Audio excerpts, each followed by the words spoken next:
If we stand up for democracy, we will be speaking up for hundreds of millions of people around Europe who agree with us, but who currently have no voice.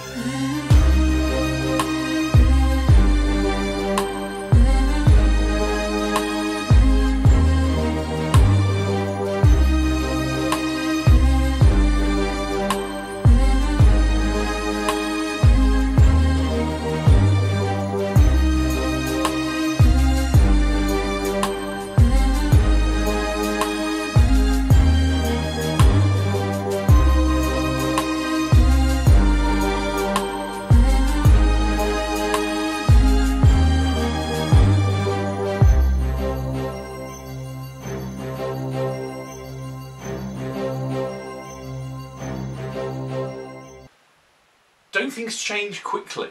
It only seems 5 minutes ago, to me, where you had people like ultra-lefties like Russell Brand telling everyone there was no point in voting.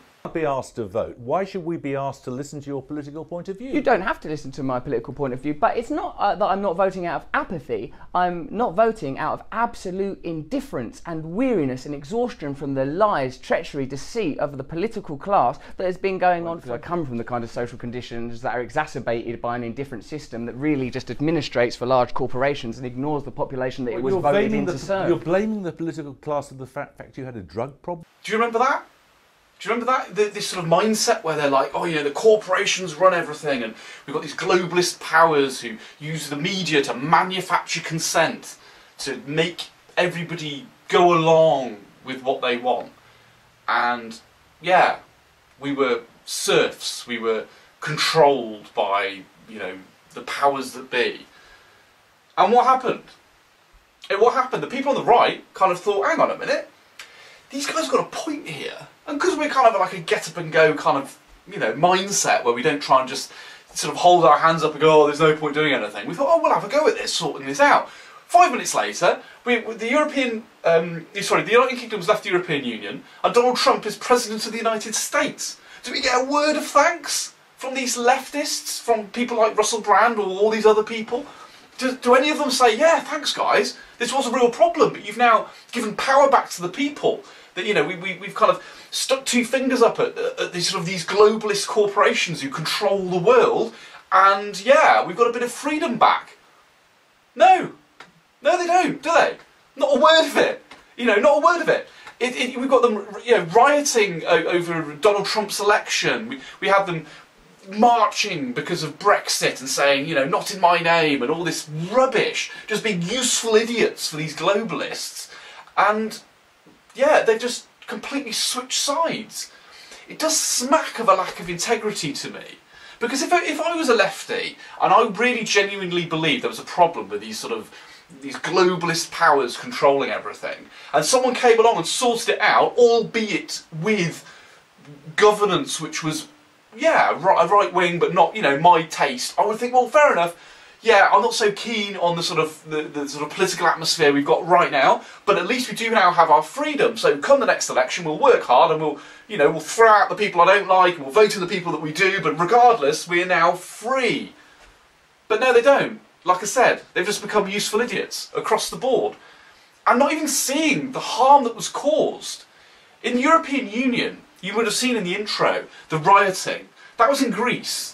Now, Greece is a southern European country. It can't produce in the way that Germany or Britain or France or any of these northern European countries can. You know, their economy isn't as strong, and that's to do with all sorts of factors, but mostly to do with culture. People just don't like, you know, spending their entire lives just as wage slaves, you know. And so they adopted the euro, and because there's a bit of corruption in there, their governments are like, oh yeah, give us credit, we'll have as much credit as we can. And then one day, they've got to pay it back. But they can't pay it back. Now, what would you normally do in that situation as a country? You'd print currency, wouldn't you? You'd print loads of currency, the value of your debt goes down, that currency then gets reinvested into the country, which creates economic activity, and over a period of time, you pay off the debt, and, you know, everything's hunky-dory. I mean, after all, the United Kingdom, we only paid off our debt after World War II to the Americans in like 2007, something like that, and we did pretty well out of it. But because they're stuck with this currency, they are now basically yeah, controlled by Germany. And Germany are like, well, no, you're paying this back. Enslaved these people. And these people don't have a voice. These people don't have the power to leave. But Britain did. Britain was in a position where we had a £60 billion trade deficit with the European Union. And because of that, mark my words, anyone who tells you that we're going to be punished for leaving the EU is living in a fantasy world. Because we're the guys who are buying. We're not selling, we're buying. They need us, and they will give us what we need. And with Marine Le Pen coming along in France, that'll be another strike to this globalist takeover, where we actually give power back to the people, and hopefully it'll be the end of the EU. But again, we don't have these people on the left going, thanks guys. No, where's the thanks? And in America, it's still going on. These people, like, you know, the Antifa and these communist people, and the people on the left generally who are sort of implicitly supporting them, certainly not condemning them, what are they doing? Have you seen what's been going on in Berkeley? I mean, yeah, I'll just play something. Look, watch. This is crazy. This is like middle-class kids LARPing, you know, live-action role-playing, pretending to be revolutionaries. We've got those supporting Trump who'd gone there as, and they don't necessarily even support Trump, but they were going there to do a free speech rally because they were aware that these sort of ultra-leftists were curbing free speech in the name of being anti-fascist. But of course, as we know, just like where we have the UAF in the UK, they are actually the fascists themselves. And so they had this march to say, look, you know, we will be able to exercise our First Amendment rights, we will be able to speak, and I don't care what you say. And what happens? It just becomes just a massive brawl, effectively, them just being attacked. And when you see how complicit the media is with this, you only have to look at the BBC coverage of this story. And if I've got it, I'll play it here.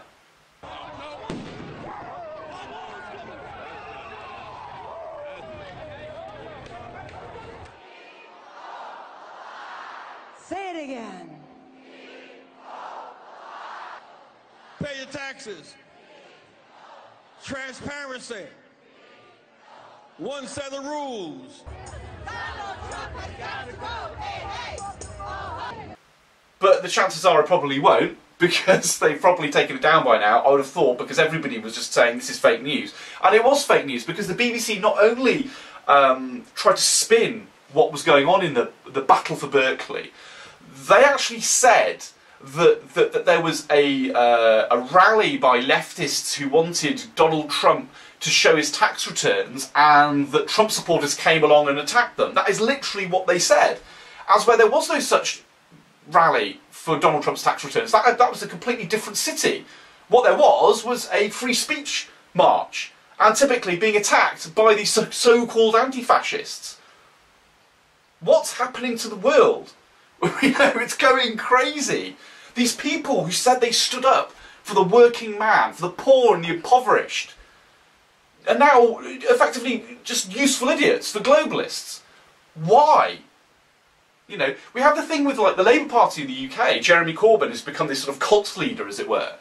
And they're losing votes hand over fist. All the polls are making the Labour Party less and less and less popular. And it's because they won't deal with immigration, because they've got this strange mindset. And it seems to come from being middle class. They're middle class, they live in affluent areas with generally people with the same culture and race as them. They don't see any problems. Their kids aren't going to schools where their language is the minority. You know, they don't really care about community, because the middle classes don't need community, as it were, because they've got plenty of money.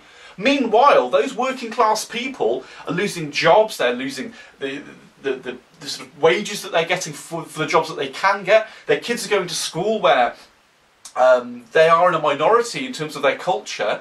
And most of all, for the working classes, their communities are being decimated by outside sources, people coming in who have no cultural understanding of them. There's no similarity there. They can't communicate with them.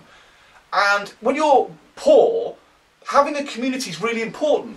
When I was in my mid-20s, I went out with a girl who was from a fairly rough part of Dudley. You know, it was proper black country area. And, you know, if she wanted to pop to the shop, she could just walk out of her front door, walk in the front door of her next door neighbour and just say, I'll watch the kids for a minute. and she would go off and do her thing. If if people wanted some cheap baccy or cheap beer, there was somebody in the area who would provide that. If you needed your car fixed relatively affordably, there'd be somebody who could do that. There was somebody for everybody, and everybody knew each other, and they have to have that. If you've got no money, the only way you can survive is having a community. And it was amazing. I mean, for me, it was really eye-opening to see people really helping each other. But immigration has destroyed that in these sorts of areas.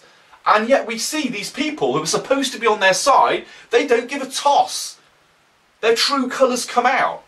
These leftists who talk about helping the common man, the poor people, are now the ones pointing the finger at them and saying how, mocking them for being poorly educated or having tattoos or whatever, and just saying that they're stupid racists, not having any connection with it. They're virtue signalling, this middle class virtue signalling, all to make these people just feel good about themselves. The working classes are paying they're writing the checks for that, and they're sick of it. So we've got to keep going. Like I said, Britain and America doing what they did set an example to the rest of the world, and hopefully, if we keep this going, things can change for the better.